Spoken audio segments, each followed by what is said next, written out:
I'm Teisha Bader with the JBS News Update for Wednesday, February the 10th, 2016. Israeli Prime Minister Benjamin Netanyahu toured Israel's border with Jordan today to observe the construction of the Eastern Fence, a security fence designed to protect Israel's new airport being built in the Timna Valley. During the tour, the Prime Minister said that all of Israel needs to be surrounded by such fences, and that the government is preparing a multi-year program for their construction. He said the fences were essential for Israel's security in the face of current threats in the Middle East.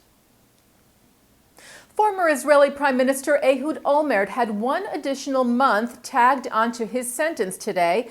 The Jerusalem Magistrates Court added the time after Olmert's guilty plea to the charge of obstruction of justice last week.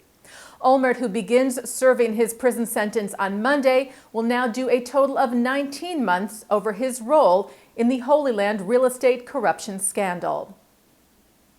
Well, Bernie Sanders made history last night, becoming the first Jewish candidate in U.S. history to win a presidential primary election.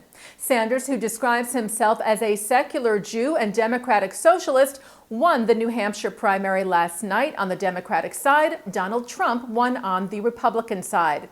Primaries will be held later this month in Nevada and South Carolina.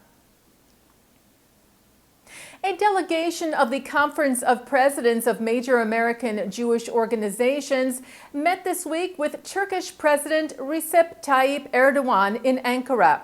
The delegation was led by conference chairman Stephen Greenberg and Executive Vice Chairman Malcolm Hoenlein. It was also accompanied by leaders of the Jewish community in Turkey. Among the issues discussed with Erdogan were relations between Turkey, the United States, and Israel, as well as the threats of terrorism and extremism. The delegation also addressed and emphasized the need to fight hatred against Jews, Muslims, and Christians living in Turkey. The American Jewish Committee has named Robert J. Silverman as its U.S. Director of Muslim-Jewish Relations. The Global Jewish Advocacy Organization announced the new position today, saying it represents major expansion of existing AJC activities and programs that are aimed at deepening Muslim-Jewish understanding and cooperative interactions. Silverman's career includes many years at the U.S. State Department, most recently as Director of Regional and Multilateral Affairs in the State Department's Bureau of Near Eastern Affairs. He will now be a part of the AJC's Department of Interreligious and Intergroup Relations, which is led by Rabbi Noam Marans. Silverman said that positive, smart engagement with Muslims is imperative for the Jewish community, indeed for the vibrant, pluralistic democracy that is the United States. Two students from Baruch College in New York City were announced as the winners of the first annual Campus Pitch competition. The competition is a joint initiative of the World Jewish Congress and the Israeli Consulate in New York. The goal is to broaden the conversation about Israel and other Jewish issues on college campuses. Baruch students Amit Gutin and Or Izkovich were given $5,000 to implement their project, a walking gallery on campus with a photo series of Israelis from all across society, with live Israeli music and Israeli food at the opening. 4 finalists from New York University's Law School, Connecticut College, Stony Brook, and Binghamton University were each given the funding of $2,500 to carry out their initiatives.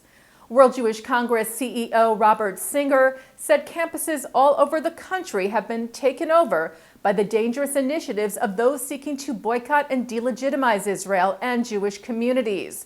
Thanks to the courage and determination of these students, he said, we can and we will change the conversation on campuses. And taking a look now at our programming for tonight on JBS for Wednesday, February the 10th. Coming up at 7:30, businessman and philanthropist Leslie Wexner addresses the closing plenary of the Jewish Federations of North America's General Assembly 2015 in Washington. Then at 8 o'clock, more of our coverage from the biennial of the Union for Reform Judaism in Orlando with New York Times columnist Nicholas Kristof, and then actor Michael Douglas, who sits with Jodi Kantor of the New York Times and others to talk about open and welcoming community. At 9 o'clock, Mark Golub sits down with Women of the Wall's Anat Hoffman on L'chaim. And coming up right after this newscast tonight at 6:30, Thinking Out Loud with Micah Halpern.